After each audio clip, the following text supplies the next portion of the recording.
Hola a todos, mi nombre es Camila Jerez y voy a explicar la etapa de desarrollo del Estado oligárquico liberal. En esta etapa, lo que nos dice el autor es que el Estado argentino se encuentra en pleno desarrollo y al igual que los demás países latinoamericanos, éramos muy frágiles en la cuestión de una sociedad con sentido nacional, ¿sí? El desarrollo del sentido nacional y a su vez la economía. Al tener estos dos pilares recién emergiendo, recién comenzándose a desarrollar y tan frágiles, la educación no tenía un lugar prioritario en esta etapa del desarrollo del Estado. Por lo tanto, se le delegaba a la Iglesia o otras entidades. ¿Qué generaba esto? Muchísimas brechas de desigualdad entre los diferentes sectores de la sociedad.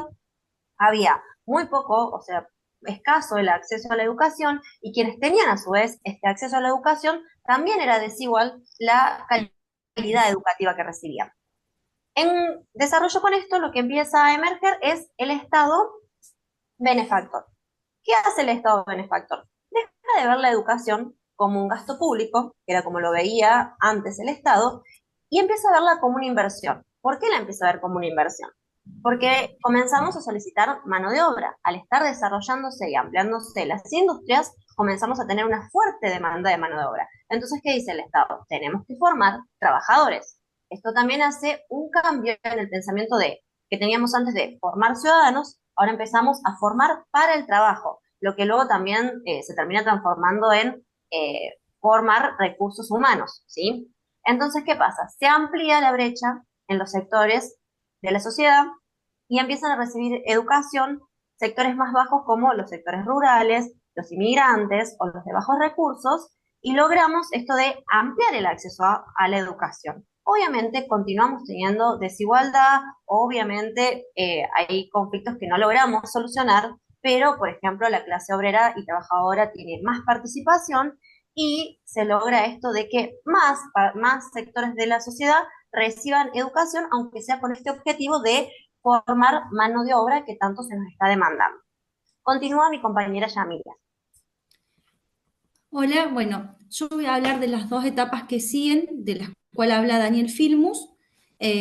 Una de ellas es la crisis del Estado benefactor, que se da entre 1980 y 1990. Como bien dice el título, hay una crisis del Estado benefactor y un avance de las políticas neoliberales. Se produce una transformación del rol del Estado, delegando responsabilidad en los mercados y en los actores privados. En cuanto a la educación, hay procesos de descentralización y fragmentación del sistema.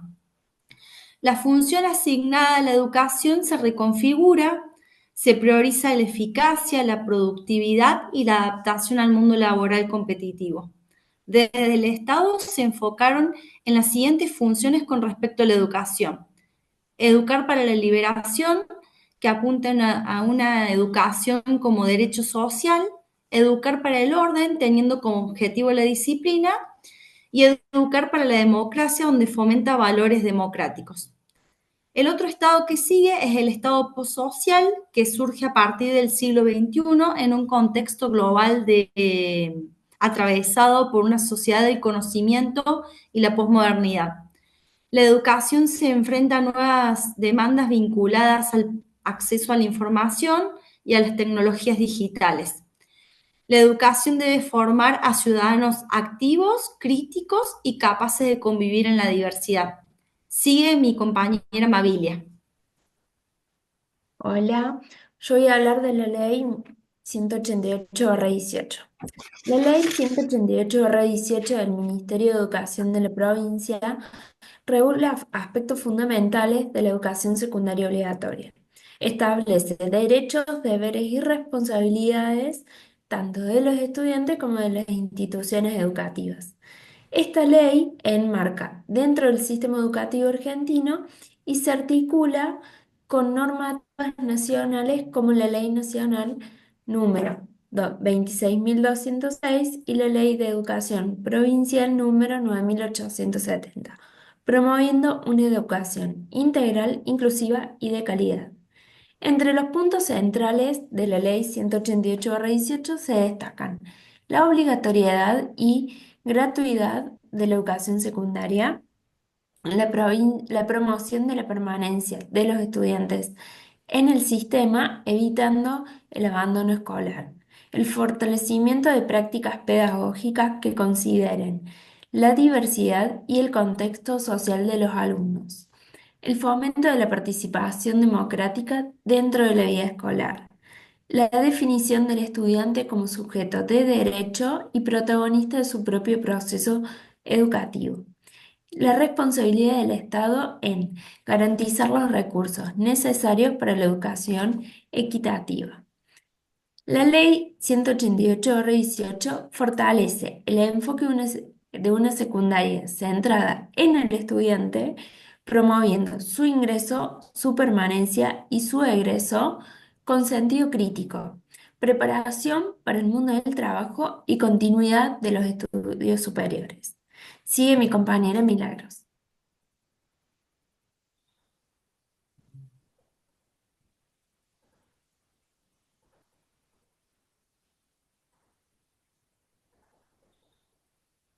Silenciada.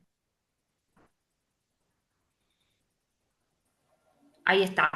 Bueno, a mí me toca hablar sobre la desigualdad y la vamos a abordar desde los textos de Pablo Gentili, el cual propone una mirada un poco más profunda que la que solamente se suele centrar en una desigualdad económica.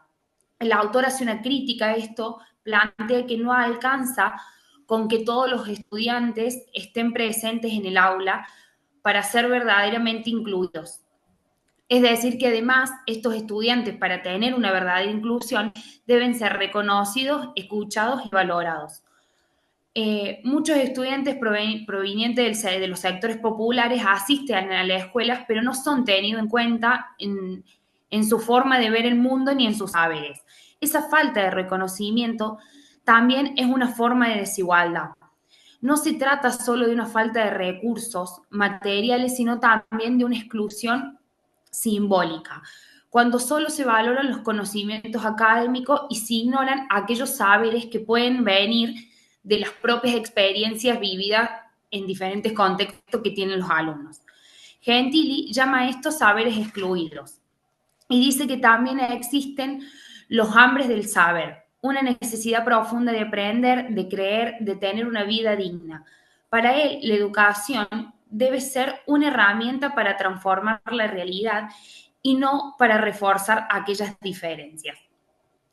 Esto se relaciona también directamente con las leyes que hemos estudiado, no solamente a nivel nacional, sino también provincial, que establecen como base que la educación es un derecho social y que el sistema educativo debe garantizar no solamente el acceso a la educación, la igualdad y la inclusión.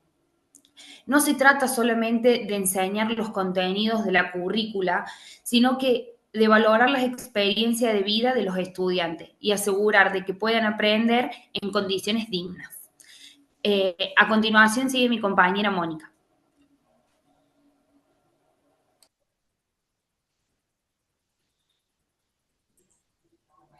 Carlos Escliar ha trabajado profundamente sobre la desigualdad y la alteridad en la educación, cuestionando siempre cómo las estructuras educativas reproducen exclusión bajo la apariencia de inclusión. Su enfoque crítico sobre la alteridad se vincula con la Ley 188/18 de Córdoba mediante una diferencia según los conceptos de Escliar, ya que establece un nuevo régimen académico para la educación secundaria que podría ser relevante para interpretar el gran impacto que producen las normativas educativas en la formación de identidades y diferencias. Si analizamos la ley desde la perspectiva de Escliar, nos estaríamos preguntando, ¿hasta qué punto las reformas educativas realmente promueven la igualdad o simplemente reorganizan una nueva exclusión bajo nuevas formas? La alteridad en su sentido más profundo, según Escliar, implica reconocer al otro en su diferencia sin reducirlo a una categoría funcional dentro del sistema educativo existente. Sin embargo, muchas políticas educativas tienden a gestionar la diversidad en lugar de habitarla, lo que para Escliar puede generar nuevas desigualdades. La Ley 188/18 de Córdoba propuso un nuevo régimen académico para la educación secundaria y puede analizarse desde esta perspectiva. ¿Realmente promueve igualdad o reorganiza la exclusión bajo nuevas formas? Si la ley establece criterios rígidos de evaluación sin contemplar la multiplicidad de experiencias y trayectorias de los estudiantes, ¿corremos el riesgo de reforzar mecanismos de exclusión? Aquí podríamos preguntarnos nuevamente, bajo los conceptos de Scliar, ¿cómo transforma esta ley la relación entre aprendizaje y subjetividad? ¿Responde a una lógica de cuidado y justicia sobre el estudiante o refuerza la uniformidad de los estudiantes bajo estándares ya existentes? Esta ley, al modificar criterios de evaluación y promoción, según Scliar, podría estar reproduciendo estas lógicas si no se cuestiona su impacto en la construcción de subjetividades, perpetuando así una visión de la educación que normaliza la diferencia en lugar de reconocerla como un punto de partida para la justicia pedagógica.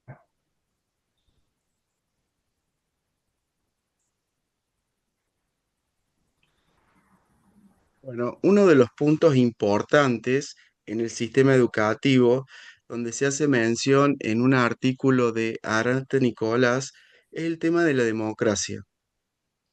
Este especialista en educación, destacado en doctorados y en investigaciones educativas, publicó un artículo en la revista Educar haciendo mención a esta frase: sin escuela no hay democracia. Y hace referencia a la importancia entre democracia y sistema educativo y cómo se retroalimentan los dos, ya que históricamente había una educación que prometía ciudadanía a quienes transitaban los grados escolares. A partir de la dictadura cívico-militar, el sistema educativo se vio muy afectado y a partir del gobierno de Raúl Alfonsín hubo que armar una hoja de ruta para recomponer esta educación afectada y se colocó a la educación como uno de los tres pilares de la democracia, junto con la salud y la alimentación. En este periodo, a partir de los años 90, se dictó la Ley Federal de Educación, donde el autor la define y la marca como neoliberal, ya que es una ley que fue creada en Washington con una ideología neoliberal. ¿Qué significaba esto? Que o sea, estábamos cambiando nuestra cultura por enlatados, como lo llama en el texto, y también estábamos perdiendo y sacando del sistema educativo nuestras costumbres y tradiciones. A partir del 2003, del gobierno de Néstor Kirchner, se dicta una nueva ley, la Ley de Educación Nacional, donde le da un quiebre a la ley anterior, esta ley neoliberal, y empiezan a crear nuevos vínculos en el sistema educativo y a respetar diversidades. Se empieza a crear una convivencia consensuada donde está presente la democracia. Y no solamente en el sistema educativo, sino en la creación del nuevo sistema educativo, donde aparte de las autoridades, hay participación de delegados, alumnos, docentes y familias. Continúa Emiliano. Bueno, entre el 2004 y el 2006 se anunciaron leyes claves para reconfigurar la educación como un derecho social, como la Ley de Educación Nacional, la Ley de Financiamiento Educativo y la Ley del Fondo Nacional de Incentivo Docente. Estas normativas generaron diversas posturas entre los actores del sistema educativo, según Silvia Novi. Uno de ellos es el equipo técnico y de gobierno, donde hubo acuerdos sobre los objetivos educativos y reformas, destacando la idea de lograr una educación igualitaria, donde se profundiza en que la equidad y la calidad se desarrollen en todas las provincias. Padres y estudiantes que valoraron el acceso y la permanencia en el sistema escolar, pero criticaron la pérdida de la educación como aspiración laboral y personal, y su papel central como institución formativa.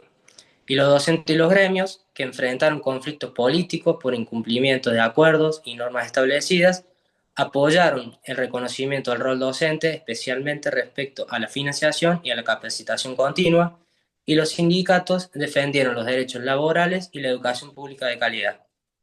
Aunque las leyes fueron interpretadas de manera distinta según los actores, todos coincidieron en la importancia de la educación para construir un país más justo y equitativo. Con esto damos por terminada la presentación.